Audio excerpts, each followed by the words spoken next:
చాలాసార్లు మనకిలా అనిపిస్తుంది కదా, నా లైఫ్‌కి అసలు అర్థం ఉందా అని. నేను అనుకున్నవన్నీ ఎందుకు సాధించలేకపోతున్నాను అని. అలాగే అందరిలాగా నేనెందుకు స్పెషల్‌గా లేను అని చాలాసార్లు మనల్ని మనం తక్కువ అంచనా వేసుకుంటాం. పక్కవాళ్ళు మన గురించి ఏదో అన్నారని కృంగిపోతూ ఉంటాం.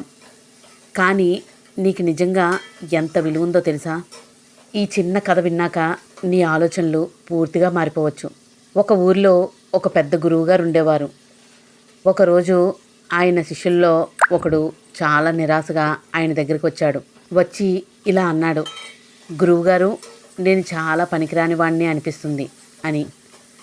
అందరూ నన్ను చాలా ఏడిపిస్తారు. నా వల్ల అసలు ఏమీ అవ్వదు. అలాగే నా లైఫ్కి కూడా వాల్యూ లేదు అని చాలా బాధపడ్డాడు. అప్పుడు గురువుగారు ఒక చిరునవ్వు నవ్వి తన టేబుల్ మీద ఉన్న ఒక పాత గుడ్డ ముక్కను తీసి దాని లోపల ఒక చిన్న ఉంగరాన్ని చుట్టారు. కానీ దాని మీద చాలా దుమ్ము మట్టి అంటుకొని ఉన్నాయి. అది చూడ్డానికి ఒక సాధారణ రాయి ముక్కలాగైతే ఉంది.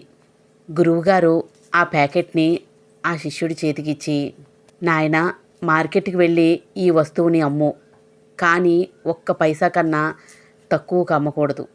గుర్తుపెట్టుకో, ఒక్క పైసా అని చెప్పేసి అన్నారు. శిష్యుడు ఆశ్చర్యపోయాడు. చూడ్డానికి రాయిలా ఉన్నదానికి ఒక్క పైసా విలువ వస్తుందా అని అనుకుంటూ మార్కెట్కి అయితే వెళ్ళాడు. అక్కడ కూరగాయలు అమ్మేవాడిని అడిగాడు, ఇది ఎంత కొంటావు అని. వాడు దాన్ని చూసి నవ్వి, దీనికి ఏం విలువ లేదు బాబు, ఒక బంగాళదుంప ఇస్తాను, కావాలంటే ఇవ్వు అని అన్నాడు. శిష్యుడు గురువుగారి దగ్గరికి వచ్చి, గురువుగారు, వాడు దీనికి ఒక బంగాళదుంప ఇస్తానన్నాడు అని చెప్పాడు. అప్పుడు గురువుగారు, పర్వాలేదు, ఇప్పుడు నగదు అమ్ముకునే వాడి దగ్గరికి వెళ్ళు, కానీ ఒక్క పైసా కన్నా తక్కువకు అమ్మకు అని అన్నారు. శిష్యుడు ఒక పాన్ షాప్ దగ్గరికి వెళ్ళి చూపించాడు. వాడు దానిని కొంచెం శ్రద్ధగా చూసి, దీనికి 2 రూపాయలు ఇస్తాను అని అన్నాడు. శిష్యుడు మళ్ళీ గురువుగారి దగ్గరికి వచ్చాడు. గురువుగారు నవ్వి, ఇప్పుడు చివరి ప్రయత్నంగా చెయ్యు, అదేంటంటే ఊరి చివర ఉన్న ఆభరణాల దుకాణానికి వెళ్ళి దీనిని చూపించు అని అన్నారు. శిష్యుడు ఆ జ్యువెలరీ షాపుకి వెళ్ళి ఆ పాత గుడ్డ విప్పి దాని లోపల వస్తువుని చూపించాడు. ఆ షాపు ఓనరు ఆ వస్తువుని చూడగానే ఆశ్చర్యపోయాడు. తన కళ్ళజోడు సవరించుకొని దాన్ని జాగ్రత్తగా చేతిలోకి తీసుకొని, అయ్యో, ఇది ఎక్కడిది మీకు? ఇది చాలా అరుదైన విలువైన బంగారు ఉంగరం. దీని అసలు విలువ 5,000 రూపాయలు. మీ దగ్గర ఏదో తక్కువగా ఉంది, కానీ ఇది అసలు విలువకు నేను కొంటాను అని ఆత్రంగా అన్నాడు. శిష్యుడికి అది విని మైండ్ అయితే బ్లాక్ అయిపోయింది. ఒక్క పైసా విలువలేని రాయి అనుకున్నది 5,000 రూపాయలు విలువైన బంగారమా? సంతోషంతో పరిగెత్తుకుంటూ గురువుగారి దగ్గరికి అయితే వెళ్ళాడు. గురువుగారు ఆ శిష్యుడి భుజం మీద చెయ్యి వేసి ఇలా అన్నారు, నాయనా, ఇప్పుడు అర్థమైందా? కూరగాయలు అమ్మేవాడు పాన్ షాప్ వాడికి దాని నిజమైన విలువ తెలియదు, అందుకే వాళ్ళు దానికి తక్కువ వెల కట్టారు. కానీ జ్యువెలరీ షాప్ ఓనర్కి బంగారం విలువ తెలుసు, అందుకే దాని అసలు ధర చెప్పాడు. నీ లైఫ్లో కూడా అంతే. నీ చుట్టూ ఉన్నవాళ్ళు నిన్ను తక్కువ అంచనా వేస్తే అది వాళ్ళ అజ్ఞానం తప్ప నీ తప్పు కాదు.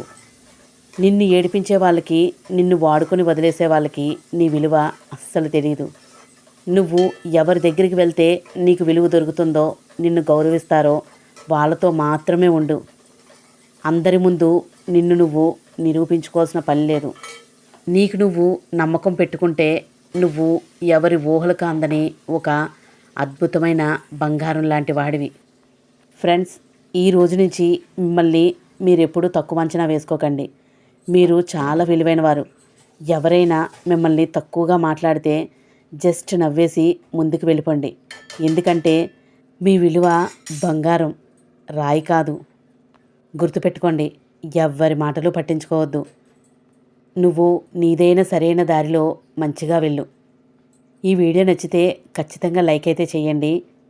అలాగే కామెంట్స్లో ఐ యామ్ ప్రైస్లెస్ అని టైప్ అయితే చేయండి. ఛానల్ని సబ్స్క్రైబ్ చేసుకోవడం మాత్రం అస్సలు మర్చిపోవద్దు. మంచి మోటివేషన్తో మరొక వీడియోతో అయితే మీ ముందుకు వస్తాను. అప్పటి వరకు stay tune to my channel.